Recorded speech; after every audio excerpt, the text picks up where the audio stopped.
It's just like if a woman cheats on you and you take her back, there's a voice in her head is like, I'm with the beta male who took the cheater back. Even though she's like, please take me back. As soon as you take her back and there's another fight, she's like, I'm with the beta male who took the cheater back. Right. And it's the concept of just get it. Girls say, I shouldn't have to tell more him. about that. He should just know. You guys want to know the number one thing? You go to a marriage counselor, you know when the marriage is about to end, when she starts saying shit like this, I shouldn't have to tell him. He should just know. I got news for you guys. The world out there, there's some guys who get it and some guys who don't. And you know what I'm talking about. You've been out to a club. You've been out to places. You've seen the guy who's just smoother than you. He's a better salesperson than you. He's just better at communicating than you. He's better with women than you. You can tell this guy gets it and you don't get it. Okay. And now you're looking around in the world. You're looking at Disney and big tech, and you're looking at the media and pop psychology. And you're like, maybe someone here will teach me to get it. But no, why would they? Beautiful women don't want average men to learn how to have sex with them. Of course, no one's going to teach you to get it. My job is to teach you to get it, because this world you have been shamed for trying to learn to get it. Right. Again, I'm not going to define what it is. What I'm going to tell you is you see it, you know it when you see it. The guy who's just flawless and effortless when he talks to the opposite sex, or when he talks to somebody who's high status, he gets it. You don't. Someone needs to teach you, and there's no course, there's no book that teaches you to get it. You either learn it through trial and error, or you go to moa.mentoring.com. That's the way you do Mike, it. here's something I want you to expand upon there. So when you say that, like, just get it, or like he's just smoother, he's just more confident, I know this is going to happen because the pickup guys are going to come first and say, oh, what he's saying is you need to learn. Being get it means learning pickup, learning intent. Yeah. He's really saying, hey, you need to learn all the pickup stuff. And Yes. that's what he's saying, but he doesn't want to say it. Explain that difference, because that always happens all the time. What's the difference between what you said and getting it versus like pickup and like game? Game is fine. I never have a problem with game. What I do is social circle game. Game is great. Cold approach is fine. Cold approach is great. Talking to strangers is a skill set that you need to have in sales, leadership. Let's clip that one. Let's clip that one. Cold approach is great. Cold approach is great. And by the way, a lot of pickup is good too for beginners. What I have a problem with is the highly sexualized, hyper kino escalation, the hypersexualized, hyper intent type of cold approach pickup. That's what I have an issue with, because here's what's happened. Ready? I'm about to blow some people's minds. Those of you who picked up has failed for you, you're going to know what I'm saying is true, but maybe I'm the first person who's ever said this to you. When you show hyper amounts of intent to a woman in a venue, what's happening is you're actually selecting for women who accept that type of physical attention, right? And because of that, because you're selecting for that, what's called in psychology, the sociosexual women, when you select for that, you're far more likely to have sex because you're selecting for a type of woman that's more down to have sex. And you're confusing it for game. You're born on third and think you hit a triple. What happened was, instead of she had sex with you in spite of the fact that you were super touchy, picked her up, spun her around, started barking at her, whatever the pickup. You think that being hypersexual and escalating on her in a public venue is what made her turned on. What you don't realize is that that girl was going to fuck someone anyway, and it just happened to be you. And your hyper aggressiveness only selected for that few 2 to 3% of women that were down for that. So congratulations, you got a girl with a 600 body count. You got to go home with, and you can go brag to your friends about how good your game is. Right. Those of you who have been failed by pickup, deep down, you know what I'm saying is true. Right. What you can do is almost like, instead of being born on third and thinking you hit a triple, you can manufacture runs. You know, like you do in baseball, you hit a bunt, sack fly, whatever. You can manufacture attraction. The freebie for manufacturing attraction is called pre-selection. Mate choice copying, sexy son's hypothesis. That's the freebie. Anyone can do that. The other ones you could do is break rapport. Treat them all the same, make them talk about themselves. There's other techniques that you can use. Again, if-then statements. Very easy, logical if-then statements. You can create these huge social situations. That's such an unhealthy way to look at the world, right? To just look at the world and be like, well, I could work on game or just make more money and then just pay them for sex. The problem is it's so hard to come back from that. Guys, how do you develop game when you do this? I've talked about this before. I've had 2 clients. One of them, he paid a girl $1,500 for sex one time, and then he fucked her twice, and he thought that he had game. He was like, I negotiated with this prostitute. It was the craziest shit I ever heard in my life. Bro, it was the crazy. I was like, bro, are you kidding me? You negotiated with a hooker? Yo, you got a discount? Bro, you want to know the funny part is? I knew the girl. I didn't know she was a hooker. And he told me, I was like, what the f? I messaged her, made fun of her. Damn, he ripped you off. I'm just kidding. Yeah, how much of a discount? That's what really matters. It's just crazy. Guys, one more time, guys. If you pay women for sex, I'm not here to judge you, but don't tell me you have game. That's all I'm saying. Don't tell me you have game.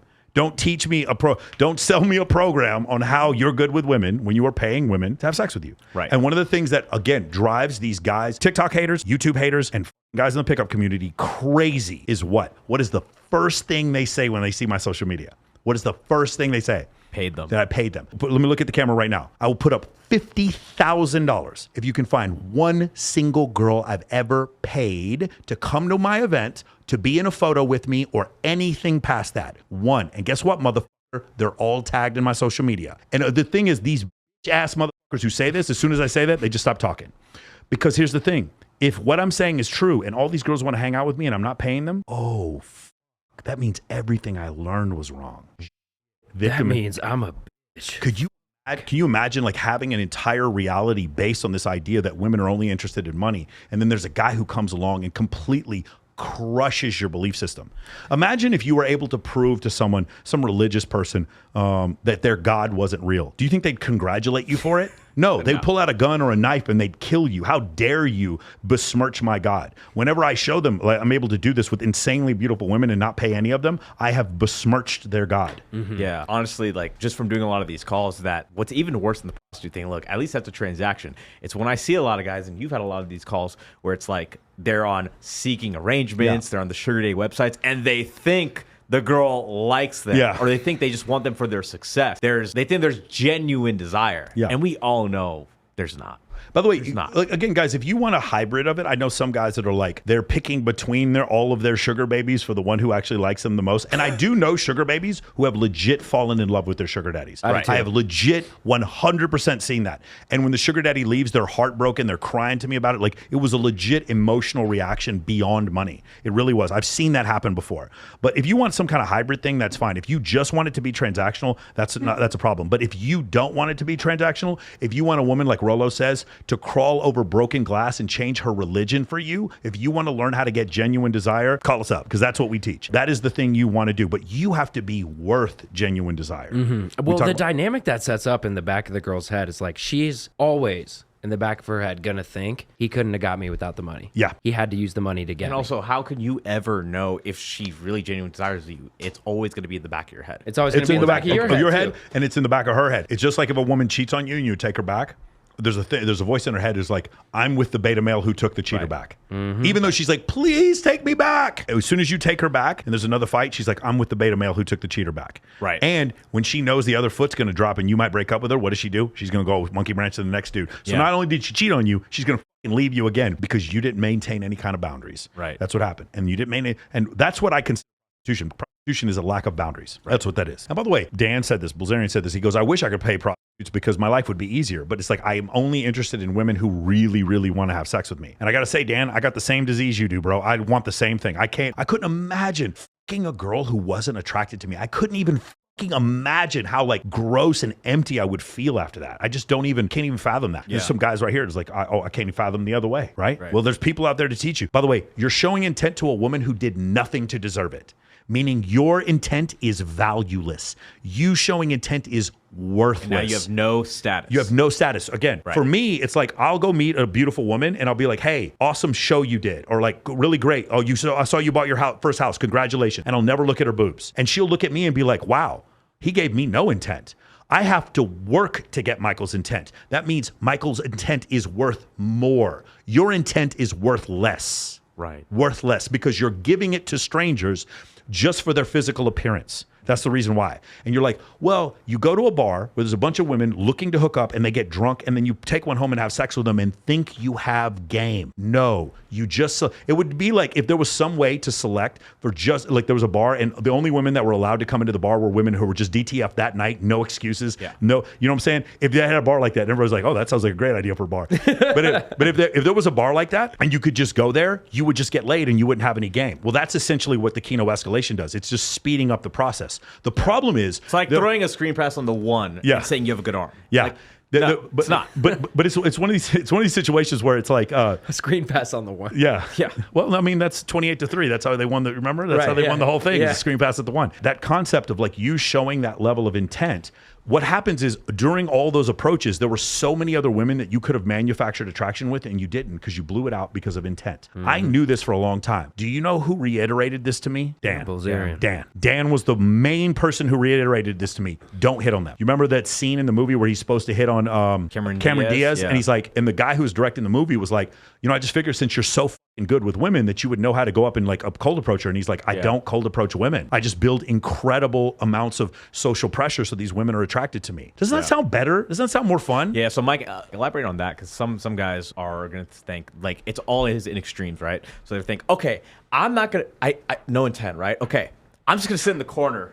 I'm not going to talk to any of them. I'm going to wait for them to come to me. Elaborate on the difference between that. Yeah, so a lot of guys say that as well. I'm still super gregarious. I'm still a little bit ostentatious. I'm still extroverted. I'm still approaching. Right. But I'm not like, damn, girl, you're fine. There's none of that in me. What is like, what up, ho? Like you see me go up to my guy friends. I go up to Rolo, what up, homie? And then I go up to my female friends. What up, homie? We're a team working together. You guys see the bikini model, the bikini competitions where I got all the girls put their hands in the middle. I turn into Ray Lewis for a couple minutes, just like screaming. Not the Ray Lewis, the murder charges, but like Ray Lewis, the defensive captain, right? I put my hand in the middle and we just like ready, break with all the girls, and they get hyped up. Those girls, a lot of the times they're sitting there like they're receiving beta intent from beta males all over the place. And there's this one alpha who's sitting there talking loud and hasn't looked at my boobs once. He had hit on me one fucking time. And look at all these other girls around here. Girls look around each other. Man, I wonder which one he's. They'll just start seeing that. And then all of a sudden that fucking pre-selection pang, that evolutionary pang that their ancestors from 50,000, 100,000, 200,000 years ago started feeling. They start having that. It's like, this is a desirable fucking man. He must be. This many women around, he hasn't even looked at me once. What the fuck is going on? I'm going to get his intent. I'll do anything I got to do to get this motherfucker pay attention to me. That's what they start thinking. I'll go start grinding on my butt on him, or I'll ask him out, or I'll flirt with him, or whatever. And you start seeing it happen when you create these situations with ratio. Dan, I think, likes to talk about 7-to-1. I think 3-to-1 is good. 3 girls to every guy in like an event. I think that's a great way to create that ratio. But like Dan, he articulates it so, but that's why it was so great. The reason why I was so happy when The Rational Male came out is because I knew a lot of those things, but I couldn't write a book on it. And Rolo really put those things into perspective. There is no such thing as a soulmate. Long distance relationships aren't real things. Like things like that. Rolo put it into that way, into a book. He articulated it better than I could. Dan articulated social circle game, the fame brain, that kind of stuff, pre-selection better than I could in his book, which is why that book is required reading for my clients. That's the thing that you understand. I want people to earn my respect and earn my admiration, but also earn my intent and earn my attention. Right. In order for them to do that, like when I do that, then I'm higher status because they're qualifying to me.